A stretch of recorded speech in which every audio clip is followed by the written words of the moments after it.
From the Workers' Credit Union studio, this is the only debate between the candidates for mayor of Leominster, incumbent Mayor Dean Mazzarella and his challenger, Andrea Freeman. We have a lot of ground to cover over the next hour, so let's get to work. And let's start off right by diving into the issue that has been at the center of Leominster's political debate over the past several years, which is school funding. Simply put, does the city fairly and adequately fund the school system? If yes, defend those funding levels. If no, how much should be added and where would the money come from? Mr. Mazzarella. Well, let me explain. School funding is very complicated.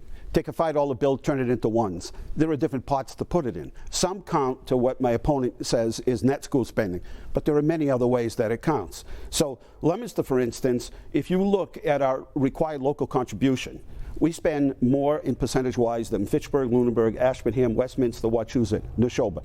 But education isn't just how much money you put into education, into the net school spending formula. It also means what you put into your buildings. We built 3 new schools, new library, new parks for our kids, new boiler systems. You got to understand, none of those things count towards what my opponent keeps talking about, the net school spending.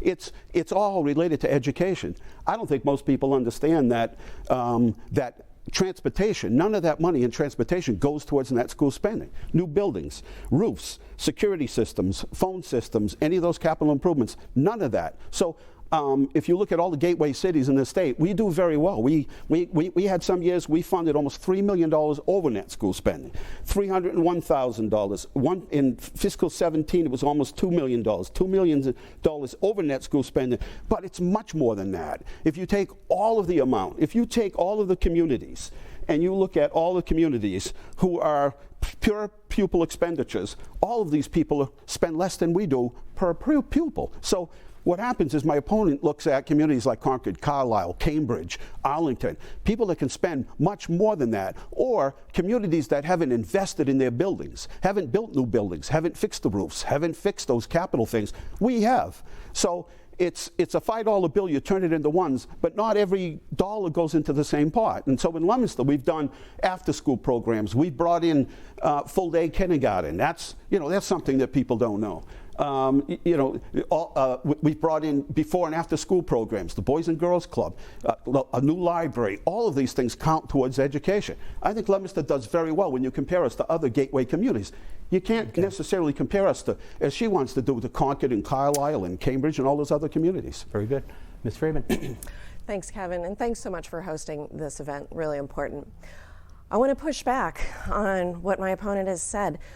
Every school district in the state has to pay for capital investments. They have to repair their school buildings. They need to build new ones. Everybody has to provide transportation. And we need one figure that is comparing apples to apples, and that is net school spending. And when we get to that point, the fact is that we have year after year after year are very, very close to the bare minimum of net school spending. And even if we look at other communities, and I've never said Carlisle or Cambridge or anything like that, if we look at other communities in the state that have the same median income or similar median income as us, I'm talking about Everett, I'm talking about Lynn or Chelsea. These are communities that have about the same level of net school spending. They actually have lower median income than we do, but they have about the same net school spending. Lynn, Chelsea, Fitchburg, Fall River. If you go to communities that actually do have the similar median income as us, we're talking about Palmer and Taunton and Greenfield and Pittsfield. In Pittsfield, really similar size to us, they do 120%, so 20% over the bare minimum that's required. So I just want to point out that the net school spending is in fact an accurate measuring stick when we need to compare ourselves to other districts. A well-educated population benefits all ages, because education is a key indicator of economic prosperity as well as health and well-being. And also we need to point out that, the library and parks, those are all absolutely essential to our community, essential to community development, but that nobody else counts that towards net school spending. And also the Boys and Girls Club, most of that is through private foundation and nonprofit giving. So I just want to point out that net school spending is an important figure. Net school spending, it's just another, in other words, net school spending only counts for certain things. So if a community doesn't invest, and many of the communities that she just mentioned have not invested in new buildings, other capital items, she said it's required. It is not required that a school build a new building. It is not required that they do things like capital improvements. It is not required that you said that all schools are required to do those things. They are not required to do those things. Leominster does them, and now you may think that $2 million isn't a lot of money, but let me go through some of these. In fiscal 8, in the middle of the recession, City of Leominster spent $2.8 million over net school spending, $1.8 million over net school spending, $2 million in the middle of the recession when people were out of work. Every city and town in Massachusetts, but 3, laid off people during the recession. Leominster gave $2 million in 18, about $1.5 million in 19, $1.5 million in 20, and another 1.6. I don't know where you grew up, but Tiny those percentages of a much larger budget. Those are not. These are all communities per pupil expenditures. Right here, there's 2 pages of people that either spend about the same or a little bit less. Taunton, Clinton, Lynn, Rochester, Belchertown, places, Shrewsbury, for instance, Shrewsbury.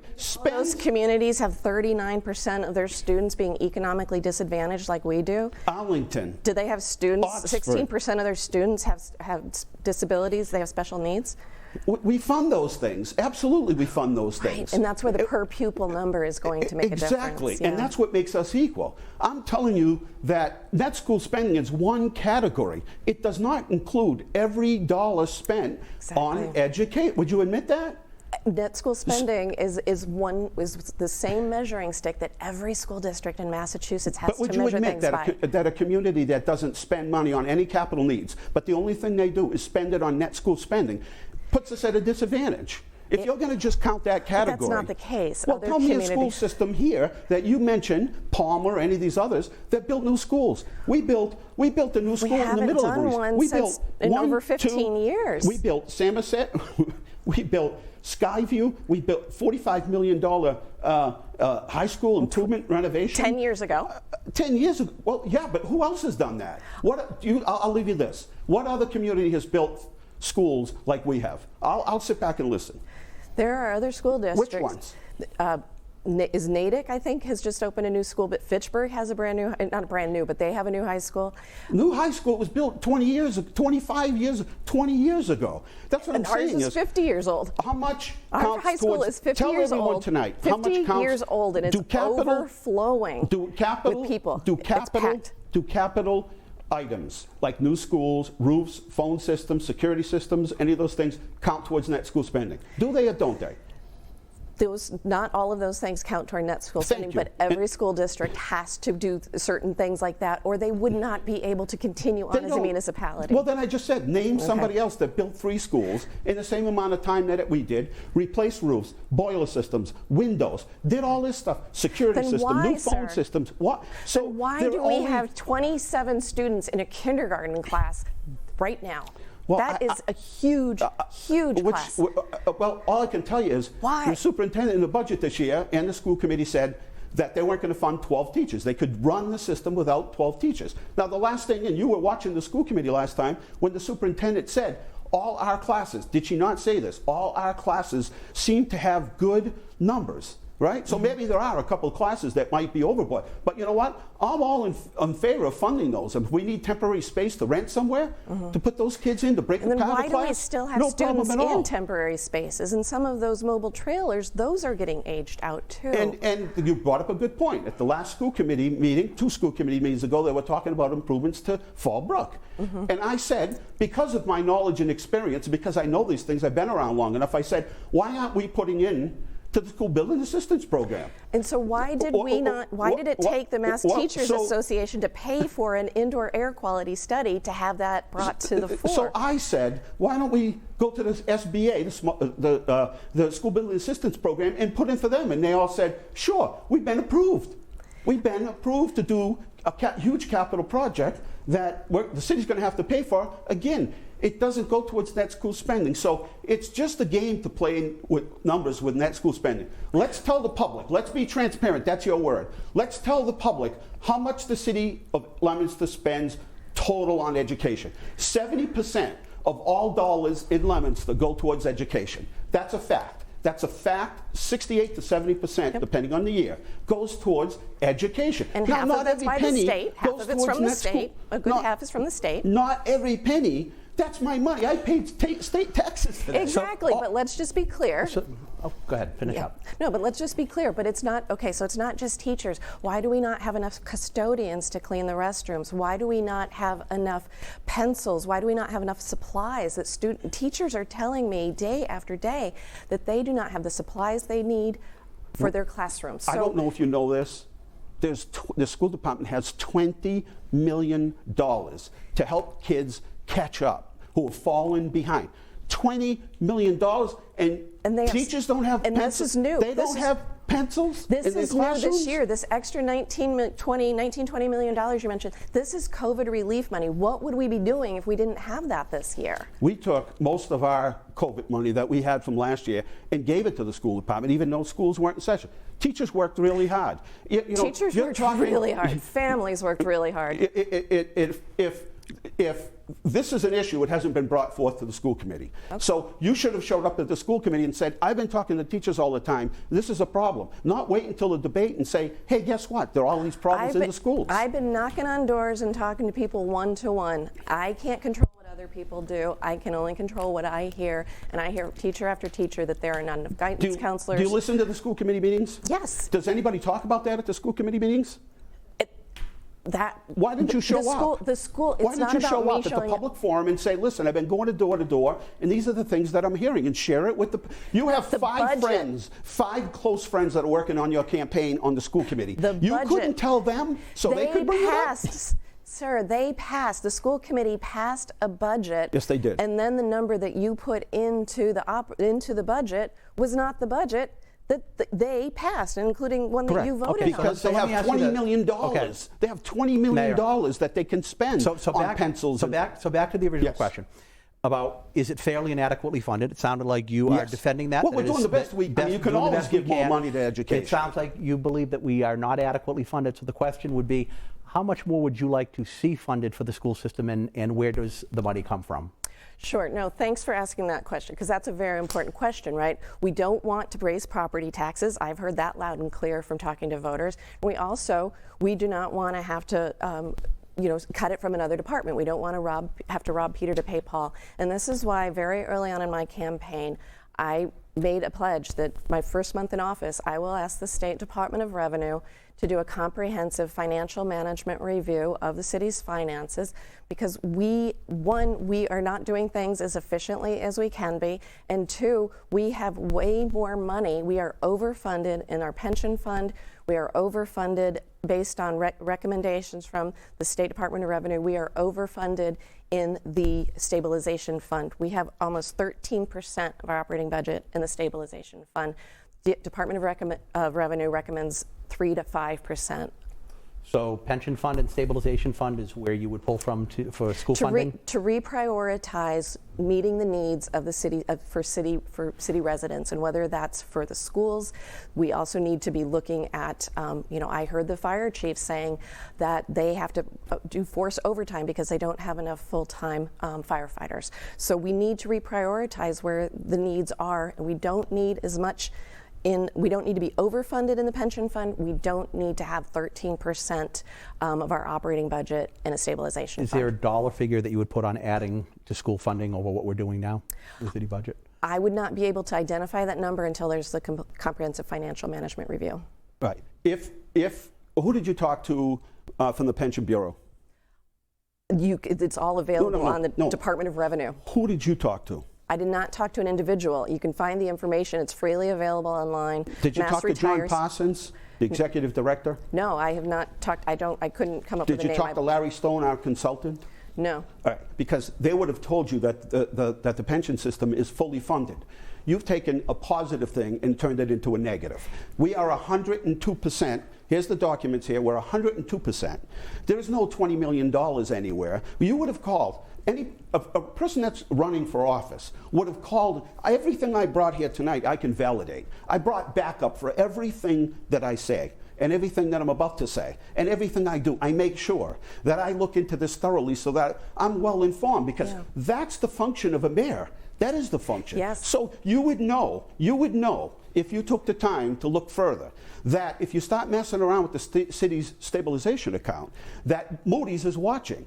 Moody's is watching. That means when we go to borrow money and you take money from the stabilization account, right, that is going to affect. So why does the state... Another community close by is only getting 52% reimbursement on a school project. We're going to get over 73. You know why? Because we have a high bond rating. You know why? Because we have good fiscal policy. We have a AA2 bond rating, and it's good. There are plenty of communities that have it. It's not, Scott, it's not top of the moon excellent. It's very good. Yes, I agree with that. Second highest in the county. Why does the Department of Revenue then say that 3 to 5% of your operating budget is what they recommend? In fact, some communities have a maximum percentage. Who did you talk to in the Department of Revenue? I don't need to talk to anybody in the Department of Revenue. Sure you do. And no, you know what? The city has publicly available information. So basically, you're going to go to the computer, Department of Revenue, who can barely, right?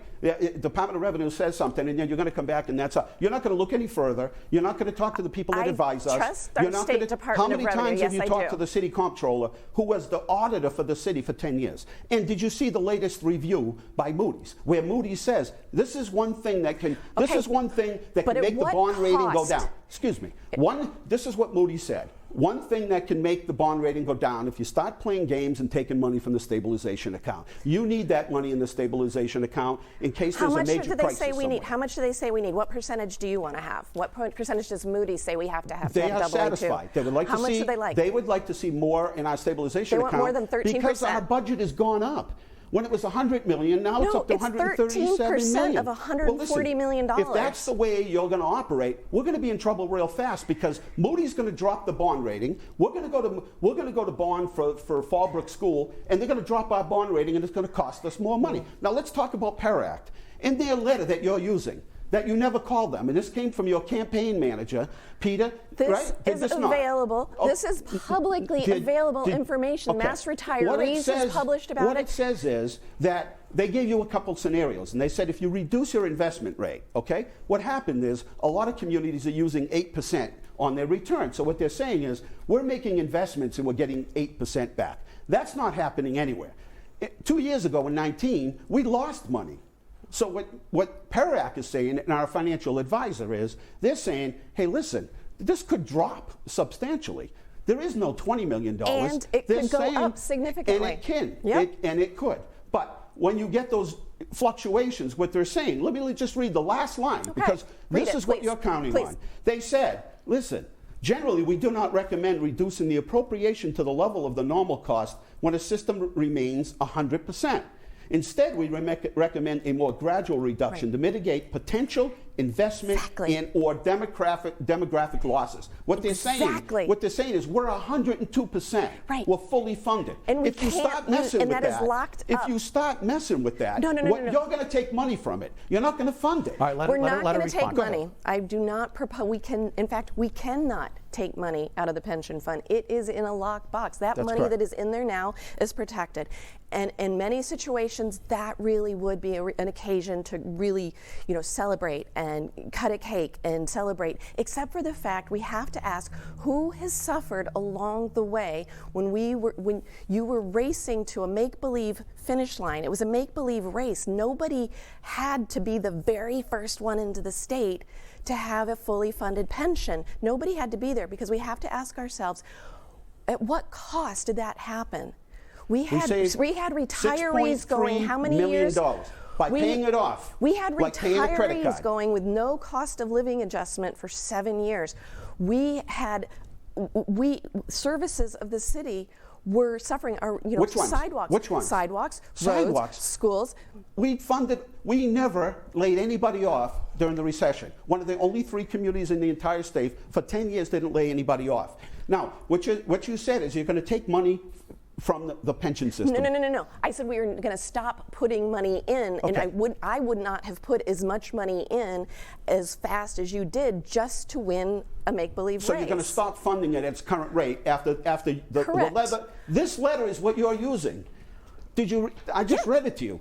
Thank you. DOR, Thank you for reading. PERAC, the retirement system for the state, Yep. is saying don't do that. Instead, we recommend a more gradual reduction to mitigate potential investment and losses. Yes. What they're saying is stay 100% funded, but don't use a lower investment rate because the stock market could crash and then you're in trouble. And you took money out of there, or you took money out of the funding. We're not taking money out of it. We're not feeding it in as fast as you have been doing what for years. Institution backs up your state? Who says, do our financial advisors, our comptroller, our city account, our financial team, do they back up what you're saying? So who's benefiting by us? Tell me all the benefits.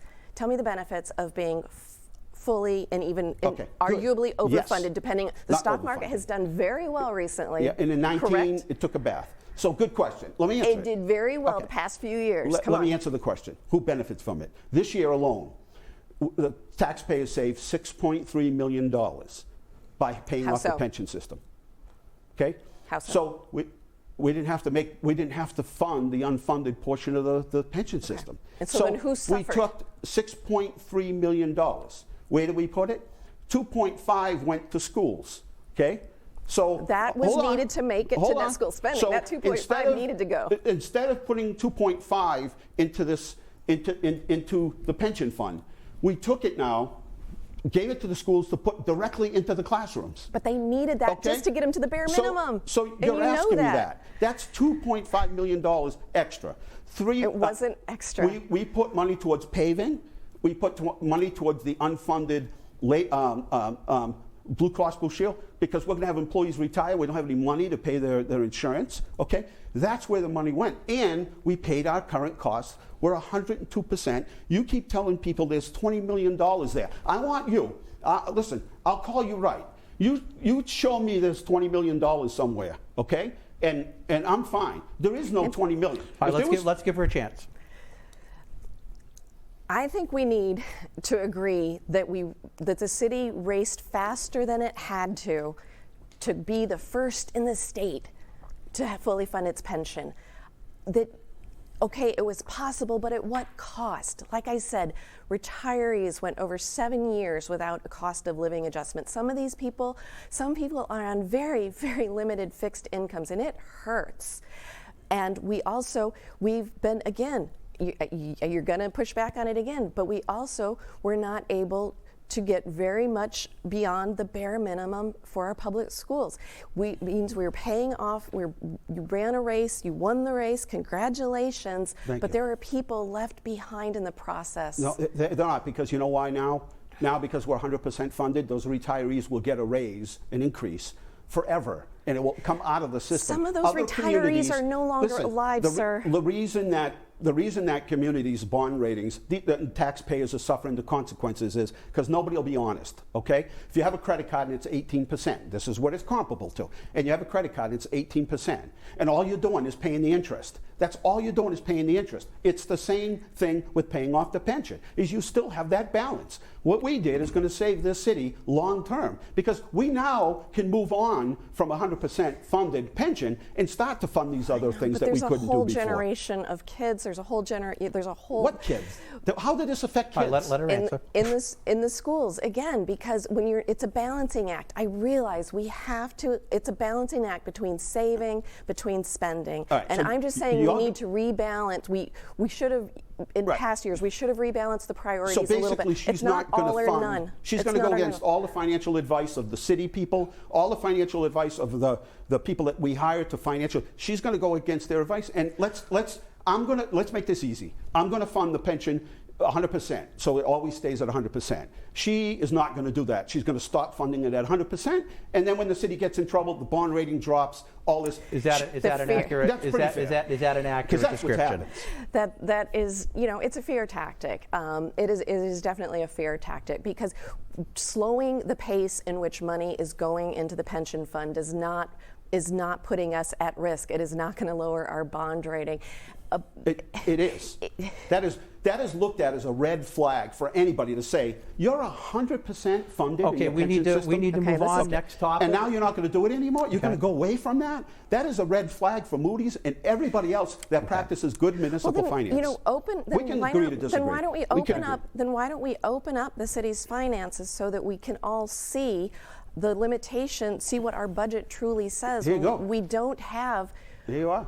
Thank you. But does it include actual expenses from previous years? Does it include detailed, Yes. all the revenue streams from everything? Because it is not available to the public. You have to file with the state. You said you get all your stuff from the internet, right? You have to file with the state. You have to file a year-end report electronically, which you say we don't do. But every year we have have audits, 4 different audits, and then we have to file with the state. And let me just take it a step, anyway, yes, that's And that said, I just want a comprehensive financial management review so when that you we can worked take a look for in the the mirror. Massachusetts Public Health Association annual, right? You worked there. That was your last job. This was your annual report. This was your budget, right here. That is not. That is the. That is 89% spent on grants and contributions, 6% membership, 3% on events. This was your financial report. It says right here. Exactly. That's your financial report. And you can go to our 990. that you were the head of. You can go. This is mine. I was not the head of the organization. This or this. I was not the head of the organization. You can go to our 990. You go to guidestar.org. You look up our 990 tax filing. You can get every piece of information you want about that organization. This is what I got when I looked. This is your financial report. And it's the most current one. Yeah, and I would love to see something. And this is mine. And it breaks everything bound by department, where we spend all our money, and then at the end of the year we have to file actuals. In other words, what we actually spent. And just so you know, right? You criticize about our finances and our budget and everything is wrong in the city. Do you know that there's an open checkbook, that every single check that's written in the city of Leominster is online? Where? Online. All you got to do is go to the website. Go to the treasurer's, click on treasurer, because he writes the checks, and every single one is on an open checkbook. Every check we write. How much is, you use the words transparency. What's more transparent than that? Well, if somebody has... I can't go to the Massachusetts Public Health Association and get their checks. If you go... We are not... I mean, that is a 501c3 nonprofit organization with a budget of under $1 million. That is nothing compared... And $137 million is my budget, and I told everybody where every penny went. You guys have a budget of $1 million. This is it. Yeah. This is it. And now you want to tell the people of Leominster that our budget process is horrible and you're going to make it a lot better. Well, you should have went to them when you were there in their organization and said, this is embarrassing. You're comparing completely different institutions, but thank you for sharing and getting the Mass Public Health Association name out there. Thank you. Next topic. Just this week, the City of Boston placed over 800 public employees on unpaid leave after failing to comply with the city's order to get vaccinated for COVID-19 or provide weekly negative test results. The federal and state government has also implemented similar policies with public employees. Do you believe that the city has the right to require this of public employees, and would you support such measures as mayor? Ms. Freeman. This has been a horrific pandemic, and it's not over yet.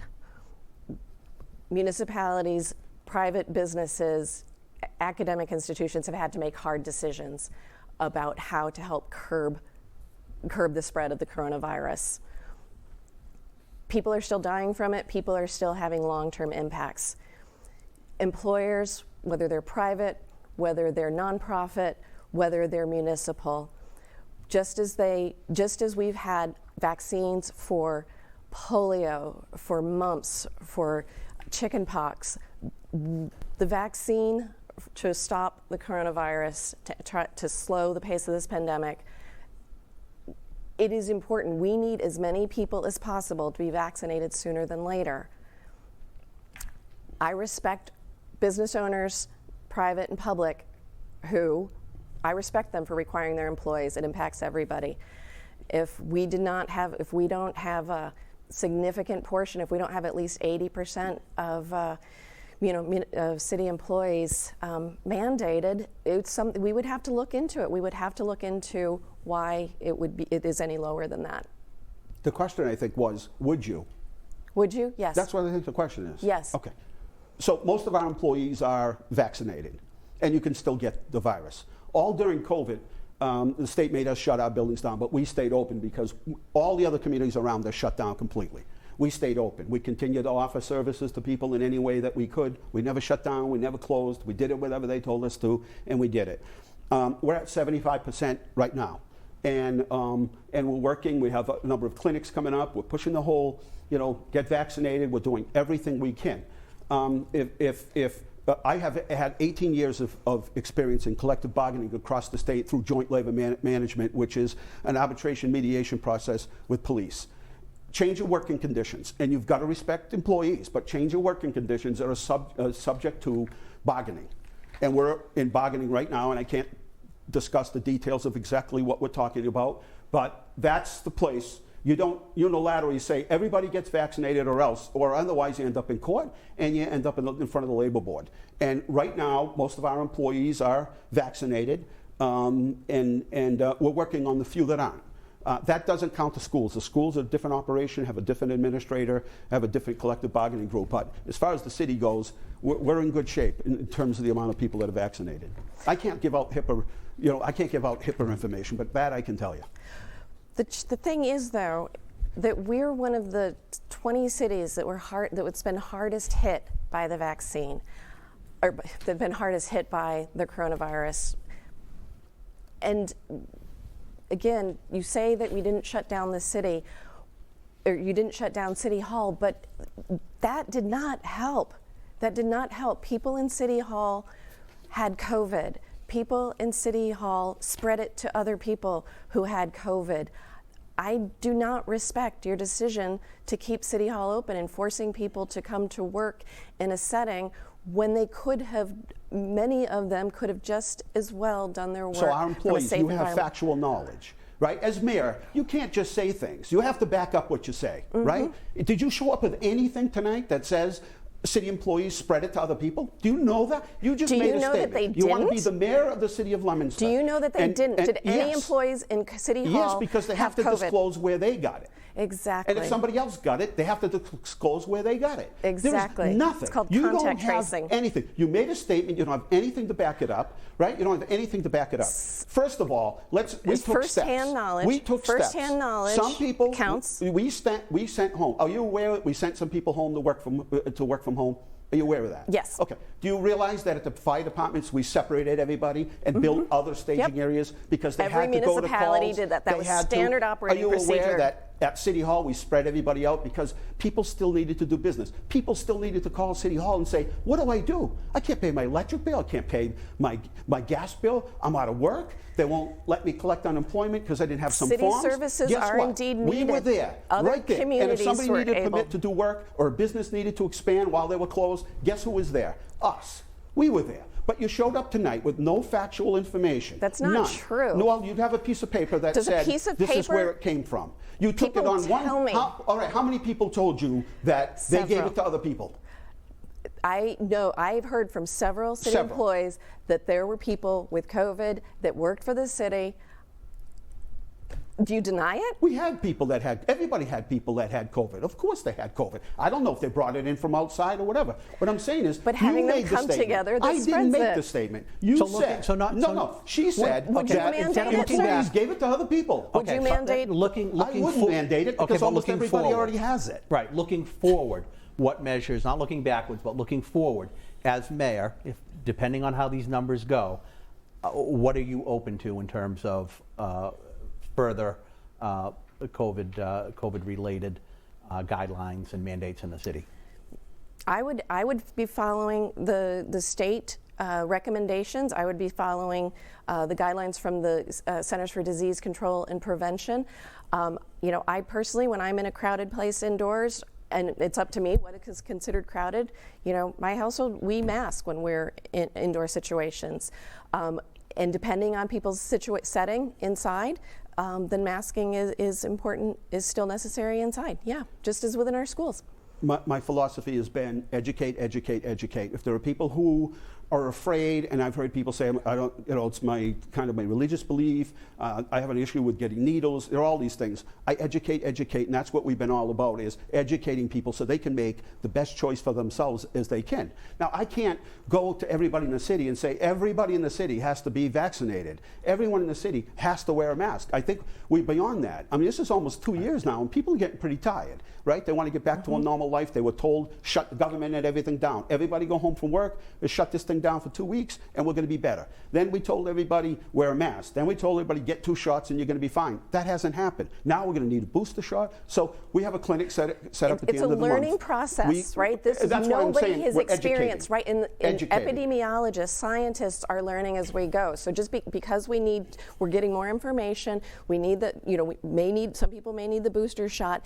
It doesn't discount the fact that nobody was wrong leading up to it. As far as your authority. This is the open session, right? Just give me 1 second. Why is it that you will not listen to the scientists, the experts behind our pension fund and our bond rating and how much we have in it, but you're more than willing to listen to the people in the science behind this who are the experts? I'd like to know that. Why? I'd like to know.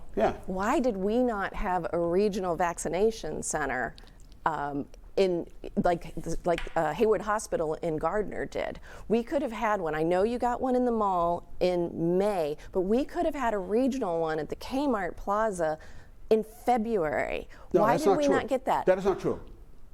Where did you get that information? I was 100% involved in that process. Where did you get? Everything you've said tonight is hearsay. When you're mayor, let me just understand something, right? When you're mayor, you can't go based on hearsay. You have to make sure you have all your facts lined up. If we went into Kmart, it would cost us. It was going to be $15,000 a month for rent. We were at the mall for nothing. We processed over 6,000 to 7,000 people. It was 3 months later. It had nothing to do. It had nothing to do with Kmart. Why did Gardner have a regional vaccination center in February? Why did we not? We're bigger. They didn't give us one. Partnering with Fitchburg. Why did we not get one? You're going to show us all a document the next couple of days saying that we could have been a regional site, right? Okay. It was in the paper, sir. So just to... We don't have to argue about those things. Okay. So bottom line, the question she's was... telling me, I'm 100%, I'm in every meeting. I'm 100% involved. So it sounds like she's telling me it didn't forward, happen. as chief executive of the city, you would not be open to mandating city employees, public employees get vaccinated or show weekly COVID negative tests? Well, we may have to go to weekly. We may have to go to once we can get people tested. The problem now is we can't. There are so many people that want to get tested. Once we go to that, it will probably go to you have to get tested every so often because you can still get COVID when you've had the vaccines. And also and I agree with the testing. I agree with you on the testing. And some communities have testing available for their municipal employees, so that their municipal employees can get tested in their town or city hall on a weekly basis for free. Okay, next topic. Yes. Many of Leominster's neighboring communities have embraced recreational marijuana dispensaries as a new revenue stream. Leominster has taken the opposite approach and has implemented some of the most restrictive zoning regulations in the state, so stringent that it's really impossible to get a recreational dispensary in the city. Now that we've had a couple years under our belt and looking at neighboring communities, do you think Leominster should revisit this zoning, or did they get it right? Mayor? I don't know. We have 4 in the process. I'm not sure what you mean. We're not going to just open up the whole city. We're not going to open up the whole city and say, hey, everybody, come on in and just build marijuana, because at some point there's going to be consolidation in the business going to buy people out, and those buildings are going to be sitting there empty. You mean retail, what right? We look for... You mean retail? Retail, yeah. I was talking retail. Dispensers. I can't control, right? There's a place right off of Mohawk Drive. It hasn't opened yet, right? There's 3 or 4 others that are pending. I'm not responsible for how fast they can move, but they've got, there was one that there was just a bid out on the end of Orchard Hill Park. That's a retail site. That's up at Orchard Hill Park. I can't control how fast these people move. One person we simply haven't heard from. So I don't think we've made restrictive zoning. We just made it so that it's in basically industrial zones where there's mixed use to begin with, right? I mean, I don't think the council or anybody else has restricted it. We just haven't opened up the whole city and said, hey, just come in and put a marijuana facility anywhere you want. No, we haven't done that. Ms. Freeman? Yeah, it's a decision for the city council, right? It's not a decision for the mayor. It's a decision for the city council. And like you said, Leominster has not made it easy for this new next generation type of retail to come in.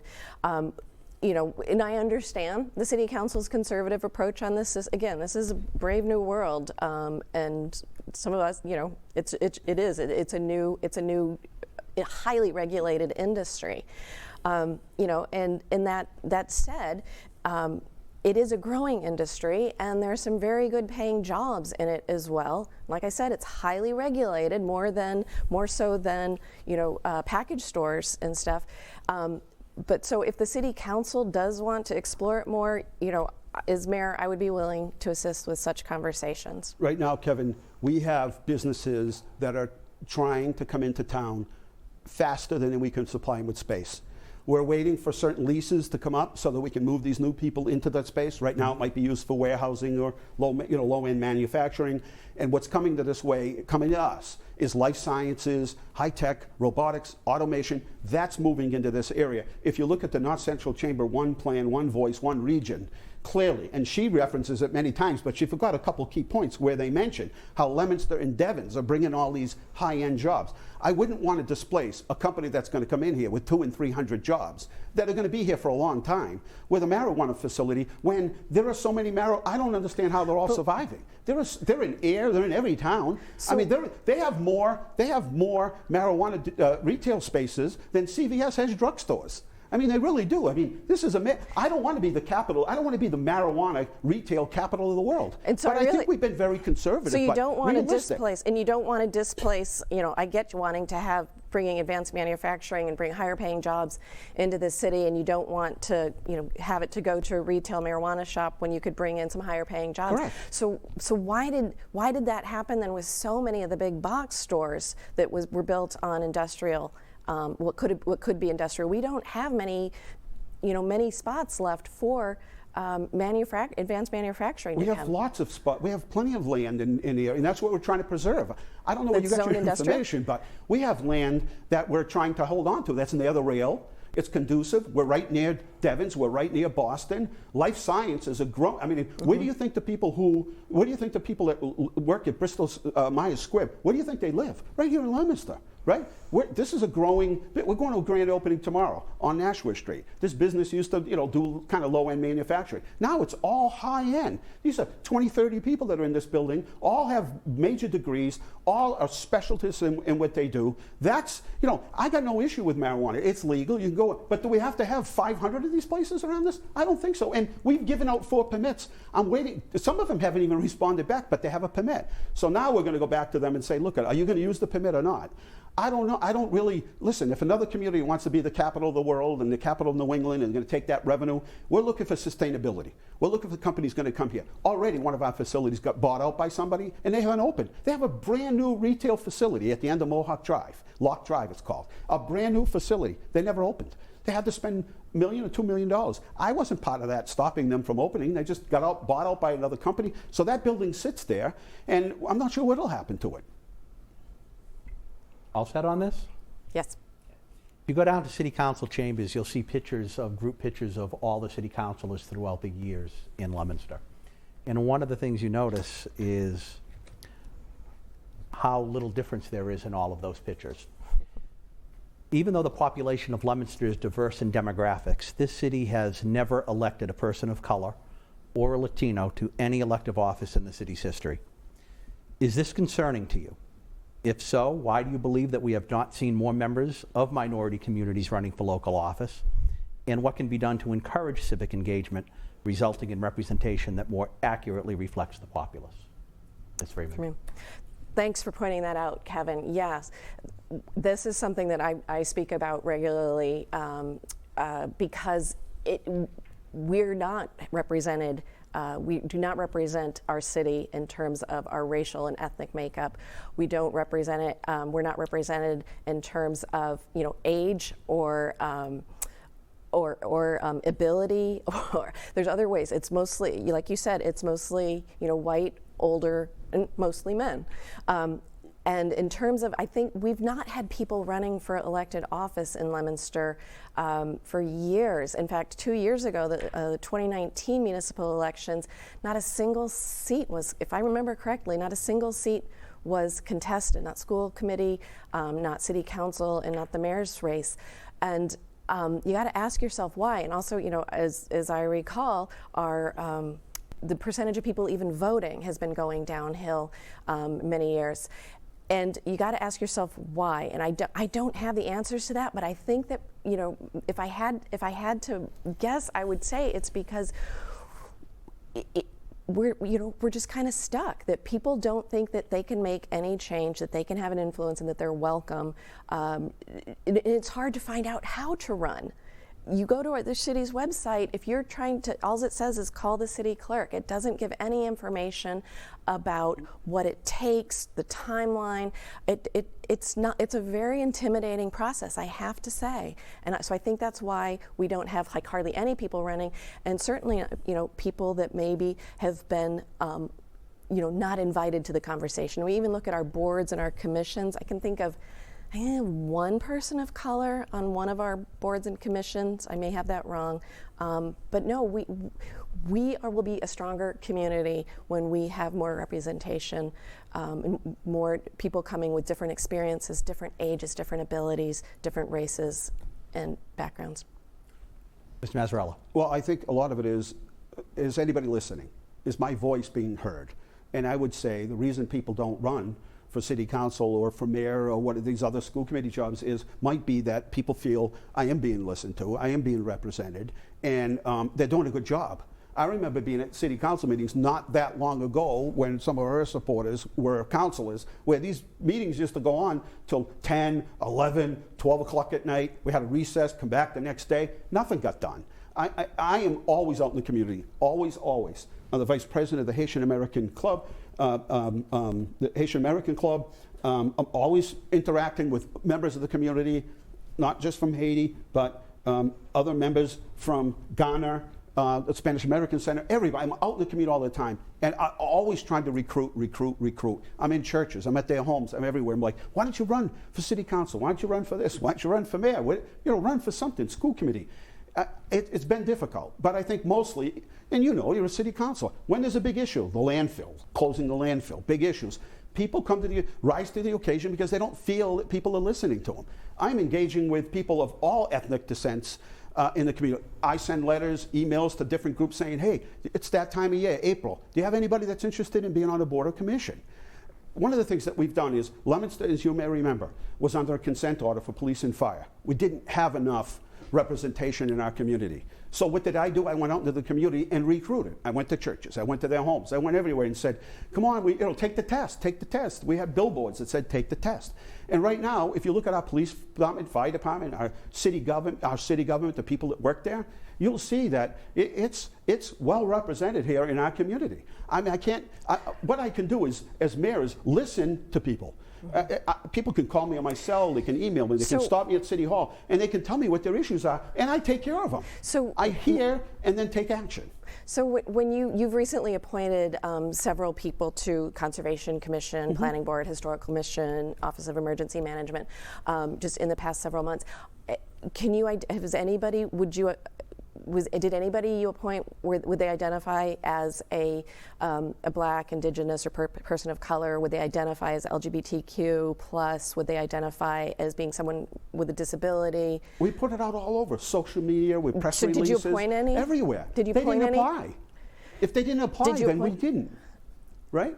So when someone does apply to the commission that might, represent any of those populations, they would be considered? Well, everybody's considered. Everybody is considered. Everybody. Okay. And it doesn't always line up where, sometimes people don't have good social skills and you're dealing with the public and maybe that doesn't line up. But I'm telling you what I did. Okay, for 28 years, I've been out into the community talking to everybody, listening to what they say. He asked the question, well, why doesn't that look more like the community? Well, at one time it was predominantly, French, Irish, and Italian, and that's what it looked like. But I say to you now that in 28 years, I think that myself and the city council have done a good job of listening to whatever anybody's concerns are. We take action, and they're happy with our performance. Is there You're not happy with it, but I think a lot of people are. Is there a handout, or is there some place you can direct folks so that if they do want to apply for a board or commission or run for office in 2 years, is there a how-to? Is there a, any kind of guide that you can Yeah, I direct tell people them, come to? on and sit in my office and we'll talk about what So it there's is nothing that in you might be writing? interested in. There's nothing that people can read about, nothing people, it's a little intimidating It's to online, go. it's the charter, and it tells you what your job is, your powers and duties, how do you get elected, what's your term, what happens if something happens So and the you charter, can't serve. so they should go to the charter? You go online and there's the whole charter. So go to the charter, That's okay. what tells you the whole, everything about, sometimes people apply for a job, don't know what it is. Everything is in the city's charter, it's all on the Okay, website. so people should go to the charter. Well, if they're going to call, there has to be some factual place where you find out what do you have to. You've got to be 18 years old. You have to be this. That's the only place. know. Where are you going to get that information? You get it from the city charter. Right. I'm It just wondering if describes there's something a little more user every- friendly is all. That's what I was just wondering All right. about. Let me just ask you, how many people in your organization, how diverse was your organization? Because I looked, and you know what? It wasn't very diverse for a business or for a nonprofit.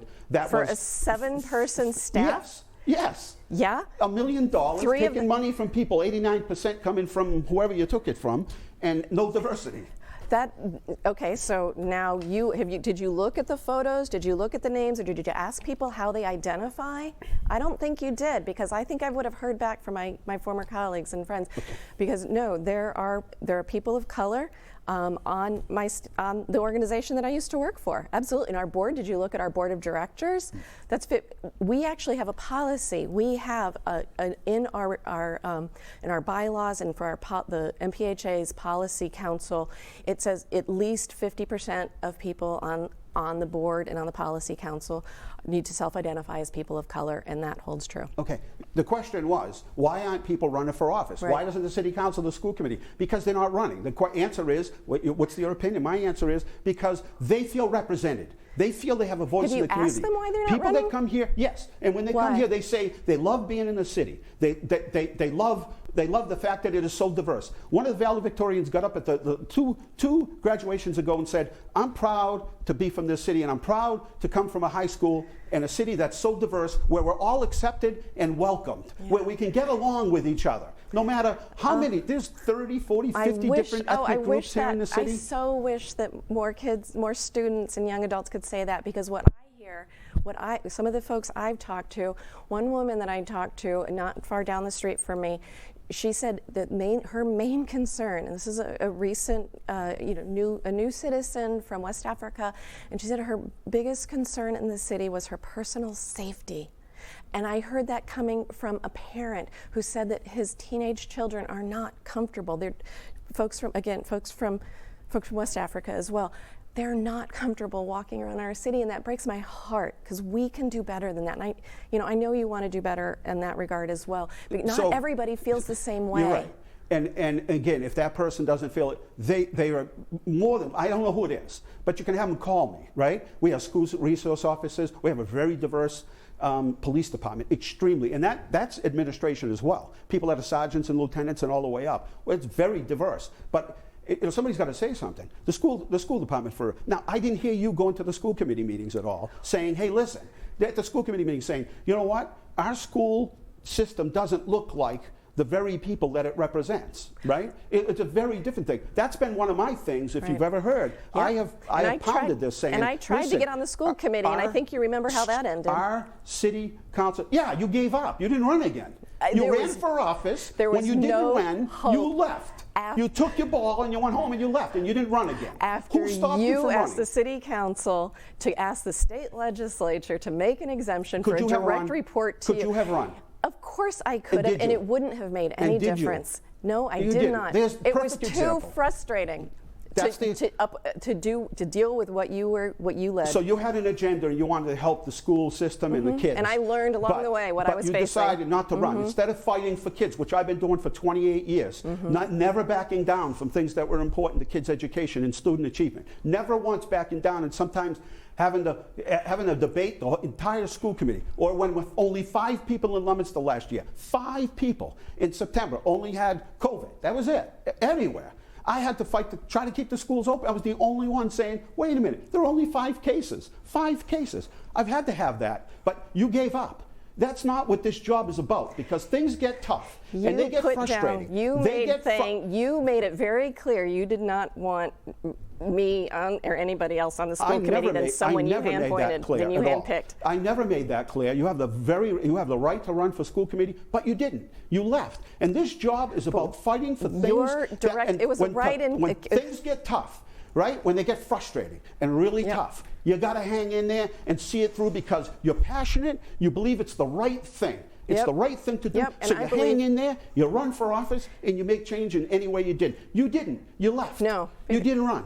You left. No. And you left it. Let her respond. Sure. No, you're right. She brought it up. I did, and I brought it up because of what happened in that situation when there was not enough people ran for office to fill the school committee seats. I was asked by an elected official to run a write-in campaign. I thought about it, so I did. My husband and I, we don't have children, but we know how important education is for overall health outcomes. We know how important it is for economic stability. I was so ready to serve. I ran a write-in campaign, and one of your direct reports ran against me in a write-in campaign, and then asked the city council, because she would have had to leave her position in order to be sworn in as a city councilor or as a school committee member, asked the city council to ask the state legislature to make an exception for her. Adrian, she was on the ballot. She was not on the ballot. It was a write-in campaign. It was a write-in campaign. Mayor Mazzarella, you have 2 minutes for a closing statement. Speak to the voters. Sure.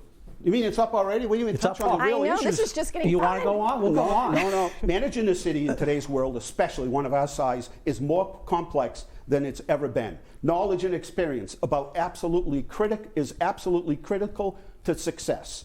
There are many moving parts in the job of mayor. You have to know each part and how they fit together and keep things running smoothly and moving forward. Community development, economic development, compliance, labor law, union negotiations, communications, crisis management, and especially municipal finance. A few rookie moves in any of these areas, and you can set the city back decades and cost the citizens and the taxpayers millions of dollars. If you apply for a town manager job in a community of 5,000 people, these are the requirements that you need, and not a minimum less than that. Look at any profitable company in corporate world looking to hire a CEO.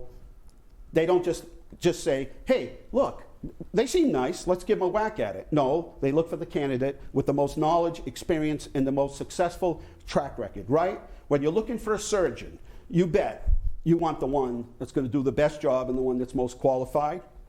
To be as successful as our city, and to keep it moving forward, you need a 24/7, all in, all the time kind of leader that you can access. I'm the only mayor in the state that for 28 years has given out my cell number, 978-835-6643. That's what it takes. After all these years, you know who I am and what I'm all about. I was born and raised here. I've spent my entire career serving the city, first as a police officer, then as your mayor. Leominster is my passion and my calling. You know how hard I work for all of you and how I do absolutely anything to help anybody. After 28 years, any one of you can reach out to me at any time, day or night, phone calls, emails, text, Facebook, all other social medias. Have questions, need help. My team and I are always ready to assist you. We are diligently and passionately working for you to make Leominster the safe and successful city that it is. And it only gets better from here. My team, and I just want to close out and say that conversation I had today, a guy called me and said, is this election important? It is, because 70% of all the money that my opponent has raised is coming from out of state. They want to take their ideology and their political agenda and move it to Leominster. They have no connections to Leominster at all. 70% of that money is coming from outside. You have to ask yourself, why? Why? It's to further their political... How many minutes? I don't bring politics to the city and my personal politics. Thank you. Remember, the world is run by those who show up. Please show up. Ms. Freeman. Thank you, Kevin. And thank you, FATV and LATV, for hosting this important debate. To be sure, there is lots going on in Leominster, but we cannot mistake busyness for progress. While our property taxes increased steadily these past decades, key indicators of well-being have stagnated, and some of them have gotten worse. I believe that progress for Leominster means meeting or exceeding state averages for things that matter most in people's lives, because we don't have to be a gateway city forever. During my opponent's tenure, the percentage of people living in poverty in Leominster increased from 9.5% to 12.5%, and more of our neighbors are struggling to pay for quality housing. So let's focus on getting our average weekly wage above that of Fitchburg, and then let's focus on getting it to close to the state average. To get more jobs with higher wages in this day and age, we need a higher percentage of people in Leominster earning college degrees or trade certificates. And to do that, we must invest more in education, more than the bare minimum that the state requires. 90% of Massachusetts school districts invest more than the bare minimum, and we can too. We're blessed with a wonderfully diverse and beautiful city that's got great potential. But residents are telling me that our city is stuck in the past and that their questions and their concerns aren't being heard. After 28 years with the same mayor, our city's ability to adapt to the residents' priorities has stalled out. But we can be adaptable, we can be responsive, and we can be more transparent. It's only going to take new leadership. I've gained skills and experience our city needs during my career as a program director and coalition builder for organizations across the state and the country. I know how to bring people together around challenging issues, to clarify values, to identify shared goals, and to make plans for achieving them. Our city needs a vision for the future, and we all deserve to be heard and well-informed along the way. As your mayor, I will make sure that you know how to be involved and where to get answers about how your tax dollars are being spent. I invite you to learn more about me at my website, freemanformayor.com, and I respectfully ask for your vote on November 2nd. Thank you. Democracy in action.